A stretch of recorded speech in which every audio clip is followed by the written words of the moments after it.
അൽഹംദുലില്ലാ ഹസന ഉംറ സംഘം നിലവിൽ പരിശുദ്ധമായ മദീനയിലാണുള്ളത്.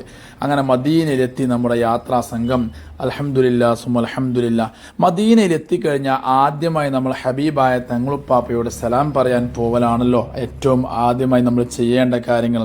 അങ്ങനെ ഹബീബായ തങ്ങളുപ്പാപ്പയോട് സലാം പറയാൻ പോകുന്ന വഴിയാണ് പവിത്രമായ പരിശുദ്ധമാക്കപ്പെട്ട സ്വർഗത്തിൽപ്പെട്ട റൗള എന്ന് പറയുന്ന പവിത്രമായ ഇടമുള്ളത്. ഈ ഇടത് സൈഡിൽ കാണുന്ന മറയുടെ അപ്പുറത്താണ് റൗളയുള്ളത്. ആ റൗളയുടെ സൈഡ് വശത്തു കൂടെ ഞങ്ങൾ അങ്ങോട്ട് പോവുകയാണ്.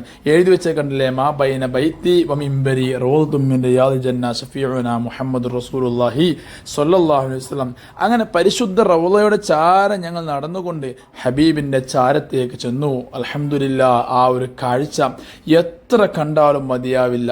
ഹബീബായ തങ്ങളുപ്പാപ്പയോട് സലാം പറയുന്ന നിമിഷം അവിടെ കണ്ടില്ലേ, ഹബീബായ തങ്ങളുപ്പാപ്പയോട് സലാം പറയുന്ന അവിടെ എഴുതിച്ചിട്ടുണ്ട്. ഇവിടെയാണ് ഹബീബായ തങ്ങളുപ്പാപ്പ, അതിനപ്പുറത്ത് സുദ്ദീഖ് തങ്ങളുപ്പാപ്പ, അതിനപ്പുറത്ത് ഉമർ തങ്ങളുപ്പാപ്പ, അങ്ങനെ 3 പേരുടെയും പവിത്രമായ സ്ഥലമാണല്ലോ ഈ ഭൂമിയിലെ ഒരു പവിത്രമായ ഒരു ഇടം. ഹബീബായ തങ്ങളുപ്പാപ്പയുടെ ജനാസ കിടക്കുന്നതിനേക്കാളും ഒന്നും ഇല്ല എന്നുള്ളത് മഹാന്മാർ പറഞ്ഞതായി കാണാം. ഈ കാണുന്ന സ്ഥലത്താണ് മുത്തുനബി സ്വല്ലല്ലാഹു അലൈഹി വസല്ലം തങ്ങളുപ്പാപ്പയുടെ മഖബറത്തു ഷരീഫ് ഉള്ളത്. കൂടെ തന്നെ കൂട്ടുകാരനാവുന്ന സുദ്ദീഖ് തങ്ങളുപ്പാപ്പയുടേതുമുണ്ട്. ഇതിൻ്റെ നേരെ ഓപ്പോസിറ്റിൽ കാണുന്ന ഇതാണ് ഹഫ്സ ബീവിയുടെ വീട് ഉണ്ടായിരുന്ന സ്ഥലം എന്ന് കാണാൻ, ചരിത്രങ്ങൾ കാണാം. ഈ വാതില് 1500-ൽ പരം വർഷമായി അടക്കപ്പെടാത്ത ഒരു വാതിലാണ്. ഹഫ്സ ബീവിയുടെ ചരിത്രങ്ങൾ വിശദമായി പിന്നീട് കേൾക്കാം. ഏതായാലും ഹബീബായ തങ്ങളുപ്പാപ്പയുടെ അസ്സലാമു അലൈക്കും യാ റസൂലല്ലാഹ് കാണുമ്പോൾ ഒരുപാട് സന്തോഷമുണ്ട്. അസ്സലാമു അലൈക്കും അബൂബക്കറിന് സുദ്ദീഖ്, അസ്സലാമു അലൈക്കും ഉമർ ഇബ്നുൽ ഖത്താബ് റളിയല്ലാഹു അൻഹു. ഇതെല്ലാം കാണുമ്പോൾ പ്രിയമുള്ളവരെ, ജീവിതത്തിൽ നമ്മുടെ കണ്ണുകൊണ്ട് കാണാൻ കഴിയുന്ന ഇത്ര അമൂല്യമായൊരു അവസരം ഇനി മറ്റൊന്നുമില്ലല്ലോ. അങ്ങനെ അതെല്ലാം കഴിഞ്ഞു. നമ്മളെല്ലാവരും ഒരുമിച്ച് പോയിരുന്നവരായിരുന്നു. തിരിച്ചെല്ലാവരും തിരിച്ചു പോരുകയാണ്. ഹസന ഉംറ സംഘത്തിലെ പ്രിയപ്പെട്ട ഉമ്മമാർ എല്ലാവരും പരിശുദ്ധ മദീന ആദ്യം ഒന്ന് കണ്ട് അവരെല്ലാവരും സലാം പറഞ്ഞു റാഹത്തായി തിരിച്ചു പോരുകയാണ്. ഇനി ഞങ്ങൾക്ക് പോകാനുള്ളത് പരിശുദ്ധ റൗളയിലേക്കാണ്, സ്വർഗത്തിലേക്ക്. അതായത് സ്വർഗത്തിലേക്ക് പോകാനുള്ള തയ്യാറെടുപ്പിലാണ് പ്രിയപ്പെട്ട ഉമ്മമാരെല്ലാവരും ഉള്ളത്. കണ്ടില്ലേ, പ്രഭാതത്തിൽ നേരത്തെ അവിടെ എത്തിയത് കൊണ്ട് തന്നെ ഹബീബിൻ്റെ ഹുജറത്ത് ഷരീഫിലേക്ക് ഇങ്ങനെ നോക്കി പ്രിയപ്പെട്ട ഉമ്മമാരൊക്കെ സന്തോഷത്തോടെ പ്രാർത്ഥനയിലാണ്. കാരണം ഈ അല്പനിമിഷം കഴിഞ്ഞാൽ ഇനി അവർ ചൊല്ലുന്ന സ്വർഗത്തിലുള്ള പവിത്രമായ ഇടത്തിലേക്കാണ്.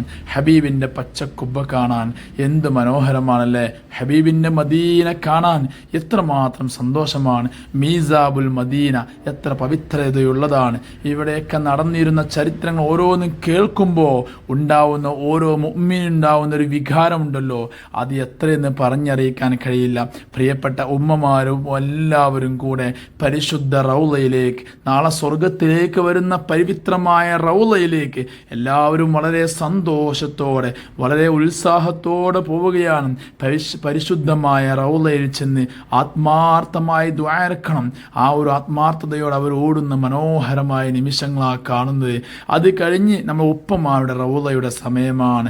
അൽഹംദുലില്ലാ പ്രിയപ്പെട്ട ഉപ്പമാരുടെയൊക്കെ മനമുഖത്തുള്ള സന്തോഷം കാണുമ്പോൾ എന്തെന്നില്ലാത്തൊരു ആനന്ദമാണ് നമുക്ക് തന്നെ ഫീൽ ചെയ്യുക.